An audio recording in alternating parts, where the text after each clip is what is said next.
Hello everybody, this is Evan Rogers coming at you with Evan's Japanese JLPT N5 vocabulary practice. We're on number 28 of the vocab test, which is like 76. I think I'm putting this one up today. It is late and I am tired. So here we go. Let's get this over with, dog. Let's learn you some Japanese. Help me help you by sharing this video all over social media like a crazy man. Thumbs up. And all that stuff. I'm going to stop talking. I'm too tired. Here we go. We got 昨日は学校でたくさん漢字を blank. And it looks like all of them are mashtas. So let's talk about mashta. Mashta verbs are, we can call them either, they're generally translated as past tense. That's not always true, but it's generally true. It's mostly. We just basically all of these verbs we just use the English past tense. So instead of go, we use went. However, there's some tricky parts because sometimes these can also be what is it the pluperfect where we say it's a past tense of a past tense time as well. But also the general best way to think about these is complete. When we're in mashtas and these quote-unquote past tense verbs, it really means that the action is done. So the urimashita means sold, basically, but it means that the selling is done. It's done happening. We began selling, we sold, and then we're done. So what? We began selling, we were selling for a while, and then we were done selling, and it's in the past now. It is done. And this becomes somewhat relevant in the future. If you're JLPT N5 level, I wouldn't worry about it much more than that. It means done. And that's kind of how that works. Okay, so anyway, kino, yesterday. Kino wa, as for yesterday.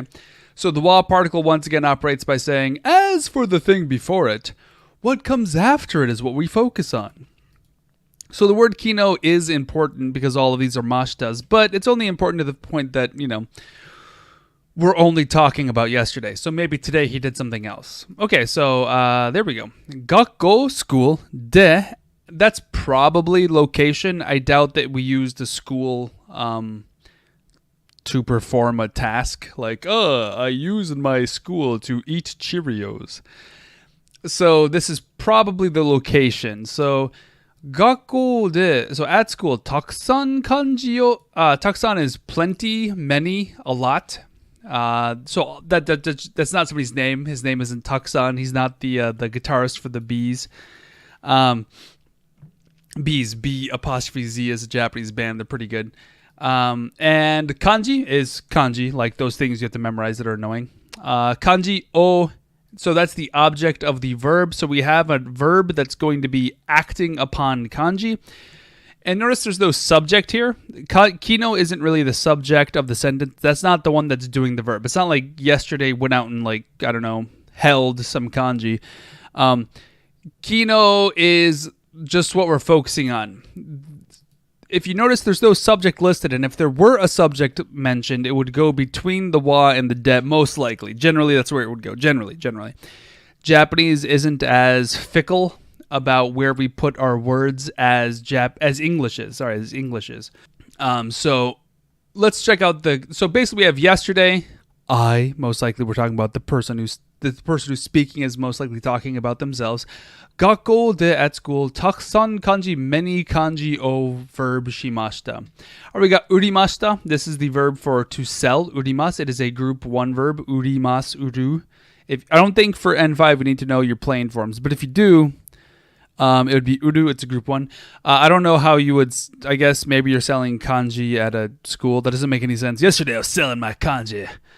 By the way, I sell kanji. I have a Japanese kanji workbook, $3 a month subscription at Patreon or Subscribestar that you can get here. Or at Patreon and Subscribestar. You'll be supporting these daily videos, me working my butt off, and also get a kanji packet. And in the future, if I make more kanji packets, which I don't know, we'll see how well they sell, and I'll make more, possibly. I'll stop talking. Number 2, mochimashita is you held something, so the holding is done. You held something, and now you're done holding it, and this all happened yesterday. I don't know how you hold a kanji. That doesn't make... given a very specific context, like you're performing a play, and you're the one holding the kanji characters in the background. Maybe. Oboimashita is this could mean to memorize, but it more so means to remember. To remember. Oboeru. It's kind of like to remember. It can kind of mean like to learn and remember and memorize. I mean, if you remember something, you kind of have it memorized, right? So that's kind of what's going on there. There's a better word for memorize. Anki osuru is to memorize something. Okay, and then the last one is komarimashita. This basically means you were having a rough time doing something. There was an issue, there was a problem. You were in a pinch. If you ever see Oh Brother, Where Art Thou? He goes, we're in a tight spot. So I always translate komarimashita as we're in a tight spot. That's kind of how I do it. It's basically when things go not so well. I know a few phrases that I would use there that I learned from Lag TV that I don't think would go here. If you know what phrase I'm thinking of, drop it in the comments and I will tell you if you're correct or not. Okay, so I think everyone agrees that oboimashita would be the correct verb to use here. 昨日は学校でたくさん漢字を覚えました。So basically, I learned, I memorized, I remember a bunch of kanjis that yesterday at school I learned, I remembered, I took in a bunch of kanji. All right, if you want to keep yourself learning and taking in a bunch of kanji and vocab and listening and exciting, funny stories from a bald man who is very bald, go ahead and support me. We're gonna call this a video. Have yourselves a great day. Peace out.